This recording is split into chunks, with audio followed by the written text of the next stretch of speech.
We begin with breaking news from Buckingham Palace this hour. Prince Andrew will no longer be known as a prince and will revert to his name, Andrew Mountbatten Windsor.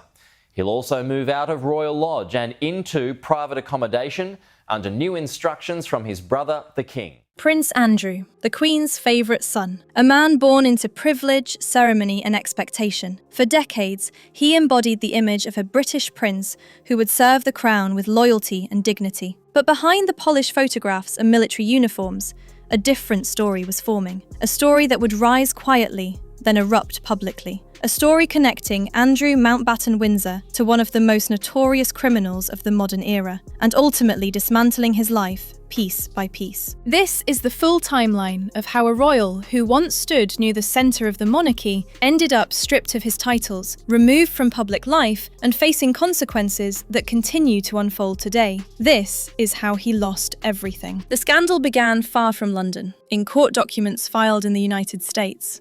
What is it that drives you today, Virginia? Is it the sadness? Is it the anger? It's a responsibility in my eyes. I mean, of course, there is sadness, there is anger, there are scars that will never heal, ever.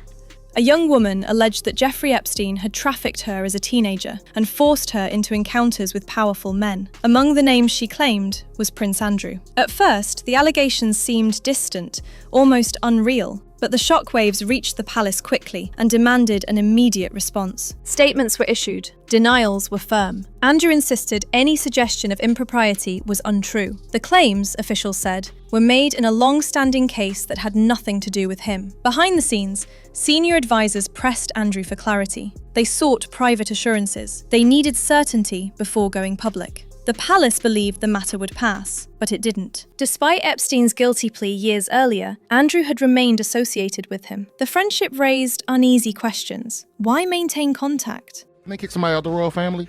Oh yeah. Who? Prince Andrew. Yeah. Yeah, they kicked him out of the family, and there hasn't even been like a formal trial yet. It's not like he's been convicted. But what does that? What happens when you not? They just walk you out the castle and you just on the street? Why be seen in public with a convicted offender? In 2009, the world saw the answer in the form of a single photograph. Andrew was walking through New York Central Park with Epstein. It was shortly after Epstein's release from prison. The image caused immediate outrage. Andrew later claimed he traveled to New York to end the friendship, but the public did not believe him. The damage was swift. Forced by the embarrassment, Andrew stepped down from his role as Britain's trade envoy. It was the first major fracture in his royal life. Nothing, however, compared to the image that came next. Andrew, Virginia Giuffre, Ghislaine Maxwell in the background. A single image that ignited global scrutiny. Andrew insisted he had no memory of meeting her. He questioned the authenticity of the photograph. He denied every allegation. Believing he could clear his name, Andrew agreed to a sit-down interview. Virginia Giuffre, the woman who accused Jeffrey Epstein and Prince Andrew of crimes, has died, aged 41. Her family has issued a statement confirming she died by suicide at her farm near Perth overnight. It became one of the most notorious public relations disasters in modern royal history. He claimed he could not sweat. He cited a visit to Pizza Express in Woking as an alibi. He expressed no clear sympathy for Epstein's victims. He insisted he had been unaware of any wrongdoing. Viewers were stunned. Advisors were horrified. The interview was not damage control. It became fuel for the fire. Within days, Andrew announced he would step back from public duties indefinitely. This was the point of no return. Believing he could clear his name, Andrew agreed to a sit-down interview. It became one of the most notorious public relations disasters in modern royal history. He claimed he could not sweat. He cited a visit to Pizza Express in Woking as an alibi. Ever since Jeffrey Epstein was arrested and killed himself in prison, all the men who ever associated with him have come under fire. No one more so than Prince Andrew, the one member of the royal family who everybody always forgets. He expressed no clear sympathy for Epstein's victims. He insisted he had been unaware of any wrongdoing. Viewers were stunned. Advisors were horrified. The interview was not damage control. It became fuel for the fire. Within days, Andrew announced he would step back from public duties indefinitely. This was the point of no return. The possibility of a televised trial, depositions under oath, and global media attention placed enormous pressure on the palace. Advisors warned that the monarchy could not endure such a spectacle. Then, without fanfare, the case ended. Andrew reached a settlement. No admission of liability, no trial. A financial agreement and a statement expressing regret for his association with Epstein. But the public's judgment was final.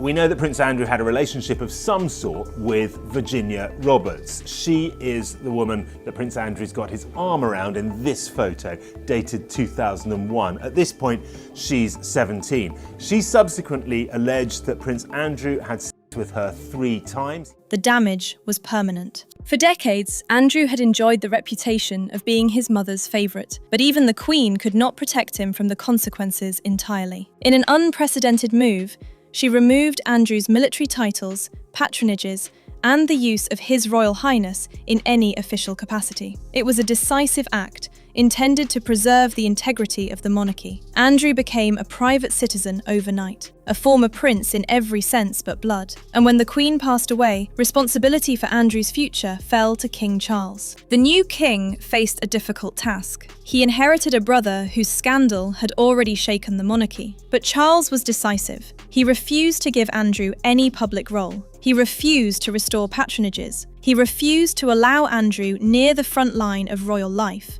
He is regular old Andrew, Pete, and we're going to have to get pretty used to calling him Andrew from now on very quickly, because this stripping of his prince title is effective immediately. It was an unambiguous message. The era of protection was over. And then came the battle over Royal Lodge. Royal Lodge, a vast home in Windsor Great Park, had been Andrew's residence for more than 2 decades. Spacious, historic, surrounded by pristine grounds. But it came with one problem. Maintaining it required extraordinary expense. Public pressure was also mounting after more emails were released. The king decided enough was enough. Andrew was told to leave. The monarchy could not justify supporting his lifestyle. Andrew resisted. He refused deadlines, he sent counter-proposals, he insisted he had a long-term lease. Sarah Ferguson allegedly added her voice, further complicating the situation. The standoff dragged on for months. But the king held firm. Andrew would be leaving. The only question was when. As the Royal Lodge dispute unfolded,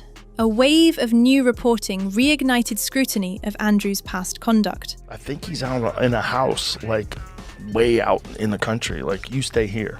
I just in my head, I just picture him like crying over some KFC because he's never eaten peasant food. I don't think he's eaten peasant food. Accounts from former staff members resurfaced. Witnesses recalled his temper, his demands, his offhand comments, and his juvenile pranks. Stories circulated about his behaviour at parties as a younger man, his entitlement, and his treatment of women. By 2025, Andrew's position grew even more unstable. The final ceremonial honour still attached to his name was suddenly in jeopardy, with authorities signalling that its removal was now under serious consideration. Behind closed doors, there was clear unease about allowing him to retain it. Those involved acknowledged the gravity of the step, yet the mounting public and political pressure left little room for hesitation. The momentum towards stripping it away was becoming impossible to resist. Meanwhile, leaked emails and private correspondence revealed new layers of context around Andrew's past. The documents suggested lapses in judgment, questionable connections, and moments when he ignored the advice of senior staff. Nothing in the leaks exonerated him. Everything deepened the perception that he had operated for years without accountability. His finances became a subject of public speculation. Reports indicated that the cost of legal representation and the upkeep of Royal Lodge had drained his resources significantly. Observers suggested he was now dependent on the king for support. In private, Andrew expressed frustration. He believed he was being forced aside unfairly, but the palace remained unmoved. Senior advisors were unanimous. Andrew could not return to any royal function. His name and presence were now liabilities the institution could not afford. And then came confirmation that the king had finalised plans for Andrew to leave Royal Lodge in 2026. He would be relocated to a smaller residence on the Sandringham estate. He was deeply unhappy. This was the moment Andrew's public identity collapsed completely. Sarah Ferguson lived with him at Royal Lodge. Their relationship, long separated but deeply intertwined,